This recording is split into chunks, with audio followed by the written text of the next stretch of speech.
नमस्कार, मैं हूं श्वेता सिंह और आप देख रहे हैं आज तक। हम इस समय लद्दाख में मौजूद हैं और आज जो हम खास पेशकश आपके लिए लेकर आए हैं वो आपके मन में एक एक जो आशंका उठ रही है उसका जवाब देगा। सवाल ये कि क्या जो परिस्थितियां यहां लाइन ऑफ एक्चुअल कंट्रोल पर बन रही हैं वहां पर कहीं युद्ध तो नहीं होने वाला है। देखिए, दिन ढल रहा है, अंधेरा ढल रहा है और इस अंधेरे के ढलने के साथ ही चीन अपने सारे काले मंसूबों को LAC पर प्रकट करना चाहता है। हमने देखा था कि किस तरीके से ऊंचाइयों को जब हमने हासिल किया, भारतीय सेना ने वहां पर अपना नियंत्रण किया, उसके बाद से चीन की पूरी कोशिश रही कि रात के ऐसे ही अंधेरे में दबे पांव घुसकर जाए किसी तरीके से उन चोटियों पर वो भारत से वापस नियंत्रण ले सके, लेकिन इसमें वो कामयाब नहीं हो पा रहा है। मैं आपको बता दूं कि इस समय हमारे साथ हमारे तमाम संवाददाता जुड़ेंगे। लद्दाख का जो पूरा क्षेत्र है जहां पर यह विवाद चल रहा है, ईस्टर्न लद्दाख में 800 से अधिक किलोमीटर का यह पूरा दायरा है। यहां पर अलग अलग इलाकों में हमारे अलग अलग संवाददाता मौजूद हैं। अभिषेक भल्ला हमारे साथ जुड़ रहे हैं, गौरव सावंत हमारे साथ जुड़ रहे हैं, मनजीत सिंह नेगी जो कि पैनी नजर रखते हैं रक्षा के तमाम विषयों पर, वो हमारे साथ जुड़ रहे हैं, और मलोग्या लोईवाल जो कि अरुणाचल प्रदेश यानी कि हमारी सबसे पूर्वी जो सीमा लगती है चीन के साथ, वहां पर मौजूद हैं। हम सबसे पूरा हाल लेंगे और आपको बताएंगे कि ये जो 3500 किलोमीटर जो पूरे दोनों देशों के बीच का जो सरहद है वहां पर हालात किस तरीके के हैं। पहले हम आपको अपनी ये विशेष रिपोर्ट दिखाते हैं।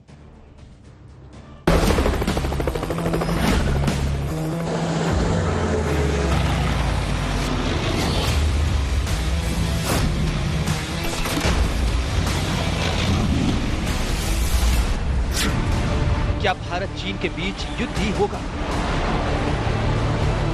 कर ही मानेगा चीन? ये तीन बड़े सवाल हैं और तीनों सवालों के जवाब तकरीबन हाँ हैं। जानते हैं क्यों? क्योंकि जब तक कमांडर स्तर की बातचीत फेल हो रही थी तब तक भी एक उम्मीद थी कि बड़े स्तर पर बातचीत में आखिरकार बात बन जाएगी, लेकिन नहीं।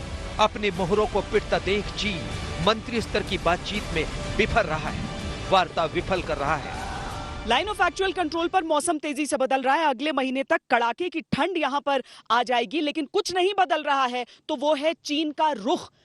कितने दौर की बातचीत हो गई है लेकिन चीन बदल नहीं रहा है।